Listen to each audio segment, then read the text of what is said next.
What's up, YouTube? We back in another reaction. Airplay Beats, Law and Chi. And today we're back to VH1 Legends, Led Zeppelin, Part 2. You ready? Yep. Here we go. Yardbirds. The power these four created on stage was beyond anything the Yardbirds had approached. By the time they returned to England, they had a new name. They were Led Zeppelin. Hey, yeah, I got something you ought to know.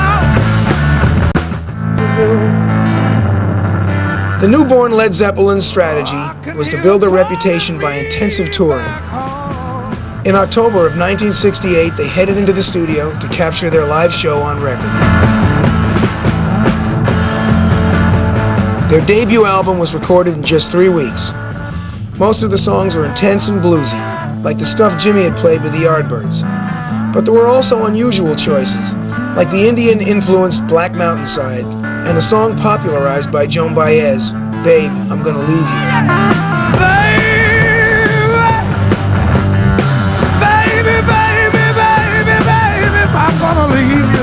The sound was something new, an incredibly dynamic hard rock. Later it would be called heavy metal, but Zeppelin was always bigger than that. The group played in England while their manager Peter Grant headed off to the States to secure a record deal. CBS, the Yardbirds label, claimed they had the rights to the band, but Grant outmaneuvered them. Jimmy Page had never signed the Yardbirds recording contract. Grant wanted Zeppelin to be on Atlantic, home of Cream and Aretha Franklin. Grant returned with one of the most lucrative deals ever negotiated for an unknown band. Atlantic Records had signed Led Zeppelin, giving them a huge advance and royalty rate along with complete artistic control. Remember you said he was the Suge Knight? Yeah. Back in the day, he got them the most lucrative deal. Man, they got they own the rights to their stuff. They got to do whatever they want to do, creative freedom, and they got a gigantic, is that a 200,000 advance? Yep. Which is huge back then. Yeah. Yeah. He was. They were getting the best deals back then. When he walked in that office, you're gonna say, whatever you want. yeah, here, just write down the amount. Did you hear what they said? Did you hear when he said this was this is what was considered later on to be heavy metal? Yeah, I did hear that. Yeah. Shit, that's Heavy metal changed, but yeah, that was. I guess that was. they were starting it off. That was heavy, yeah, back then. Yeah, coming off of the Beatles and stuff like that. For an unknown band. Atlantic Records had signed Led Zeppelin, giving them a huge advance and royalty rate along with complete artistic control. 50,000 apiece.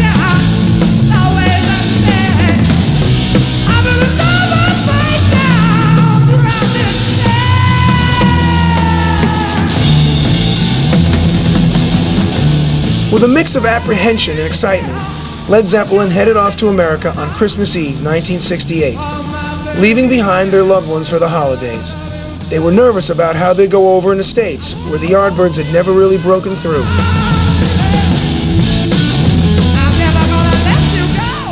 When Zeppelin arrived in America, Page and Jones were already seasoned veterans in the music business. But for 19-year-olds Robert Plant and John Bonham, America was an eye-opener.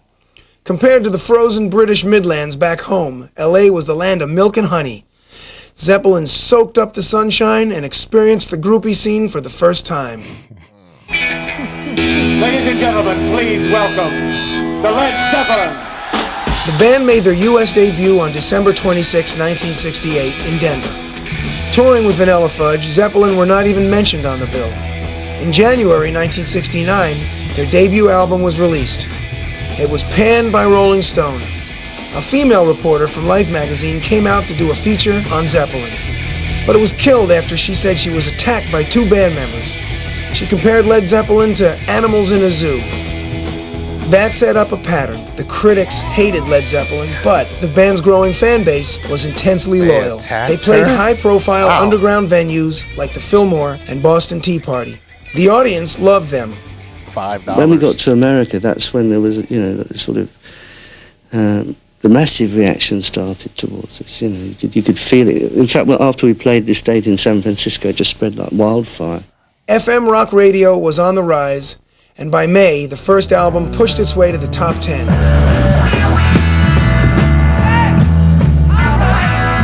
In the spring of 1969, Zeppelin toured Scandinavia, where they performed on Danish TV. When we got there, they said, there's a very important person we want you to meet. Looking forward to meeting you. She made a point of coming to the studio to see it. And it was Baroness von Zeppelin. And she was so overjoyed that we'd used the family name and all the rest of it, you know, pleasantries. And they took her out into the studio to show her around, you see, and suddenly she saw the album cover, first album cover. This is the Zeppelin crashing in place. There's this almighty shrieking, and she came back in and threatening to have the lawyers stop the show. And all of this was going on right to the point of transmission.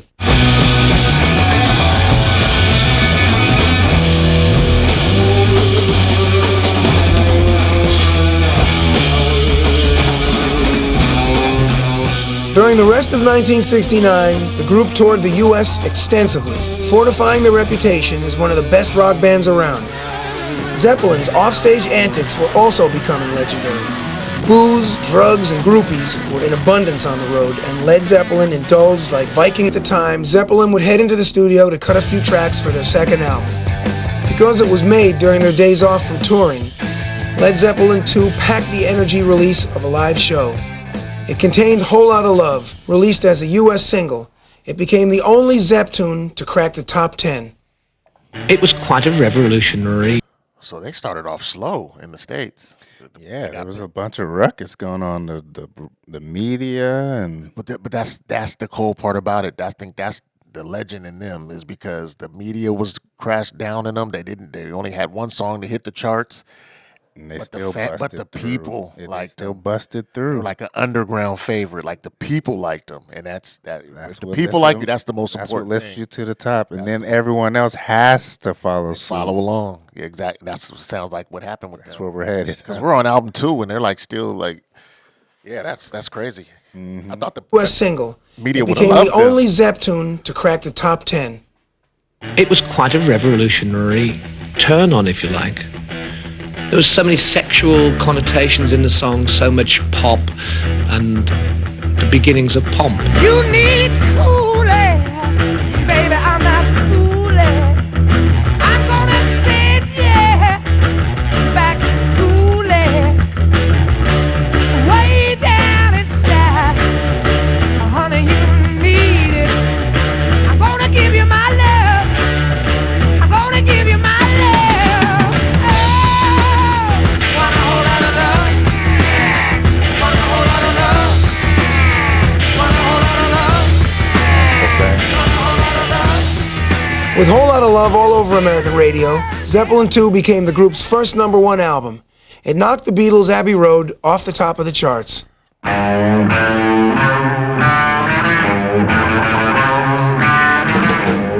In the months that followed, the Beatles broke up, and the Jimi Beatles were Hendrix, done. Janis Joplin, and Jim Morrison died. Rock and roll was left with a huge void. Led Zeppelin was ready to fill it. Died. Wait, hold on. Rock and roll. In the months that followed, the Beatles broke up, and Jimi Hendrix, Janis Joplin, and Jim Morrison died. Rock and roll was left with a huge void. Led Zeppelin was ready to fill it.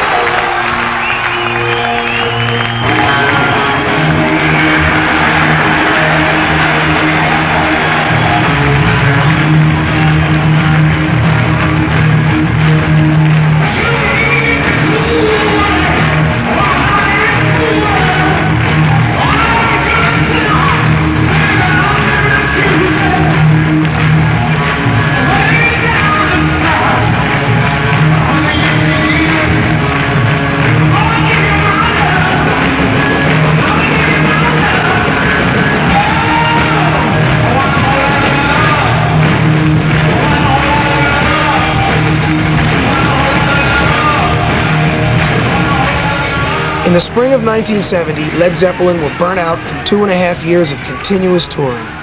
They decided to leave the road and take a rest. Jimmy Page and Robert Plant retreated to the Welsh mountains. They lived in a small cottage called Brawny O'r, where they began to work on material for their third album. Oh, they had a Ronnie Yoy, the song. It was the first time I really came to know Robert, Jimmy Page said. Plant and Page were both fans of Joni Mitchell and Crosby, Stills and Nash. Led Zeppelin III revealed the acoustic side of the band. Hangman, hangman. Led Zeppelin III was not one of the best sellers of the Led Zeppelin catalogue because the audience turned around and said, well, what are we supposed to do with this? Where's all our Whole Lot of Love Part 2, 3, 4 and 5? Friends, you get some silver. You get That's how we felt. That was our least favorite too. That was a whole bunch of acoustic. Yeah, that's how we felt when we were going through it. Yeah, that was our least favorite of the albums. It's exactly how we felt. What are we supposed to do with this? And they were meant to be like for the world to lose Janis, Jim Morrison, and Jimi Hendrix and the Beatles. Step right on up. They lost 4 icons like in a matter of a couple of years. I guess. Yeah, they stepped right on up to the batter's box. What perfect timing. a little gold. What did you bring me, my dear friends? Keep me from the gallows pole. When the band went back on the road, they expanded their live show to include an acoustic set. Zeppelin was now headlining arenas. The band held a press conference to mark their earning an unprecedented $100,000 for 2 shows at New York's Madison Square Garden. Offstage, the press found Robert was the most amiable. At times, he could be shy and sensitive. He was particularly affected by the violence that was beginning to surround Zeppelin's concerts. At the shows, whether by Peter Grant's own team or rowdy fans or security guards, somebody always seemed to get hurt. The whole idea of music from the beginning of time was for people to, be happy and to enjoy themselves the best they can. Unfortunately, in a lot of places that we've gone to, trying to, sort of convey a little of that sort of feeling, the audiences have got the message, stood up to applaud and got banged on the head. With Grant guiding their fortunes, Zeppelin became rich and famous. After Whole Lotta Love was a hit, the imposing manager demanded new terms from Atlantic Records. Among the unusual concessions was that the label would pay all the band's packaging costs, the expense of printing record sleeves and artwork. Once Zeppelin got that from Atlantic, they started making albums with spinning wheels, windows cut out of the front, and multiple covers. It was all part of Grant's way of flaunting Led Zeppelin's clout.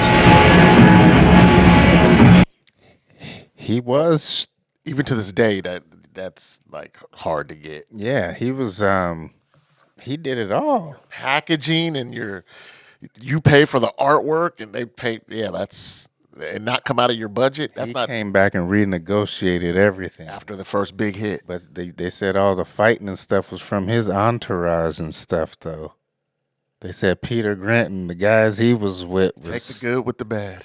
man, Suge read his book, it sounds like. He is the Suge Knight of the 60s and 70s for sure. God, no, Suge Knight is the Peter Grant of the 60s. 90s, Yeah. is what it is.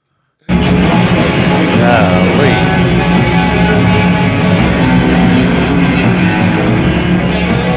Grant's biggest power play changed the way rock concert business had always worked.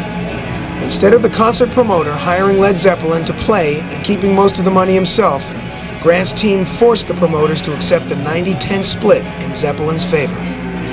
The agents and promoters screamed bloody murder, but they gave in. They knew 10% of Led Zeppelin was 10% of a guaranteed sellout. Led Zeppelin became one of rock's biggest money makers. John Paul Jones bought himself a new house, and John Bonham entertained himself by spending thousands on fancy cars.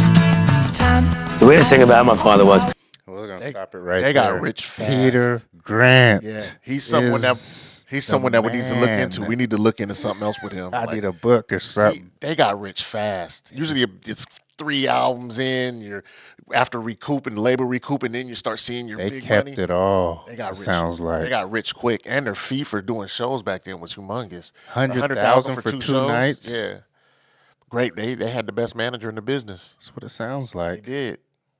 They did. Sheesh.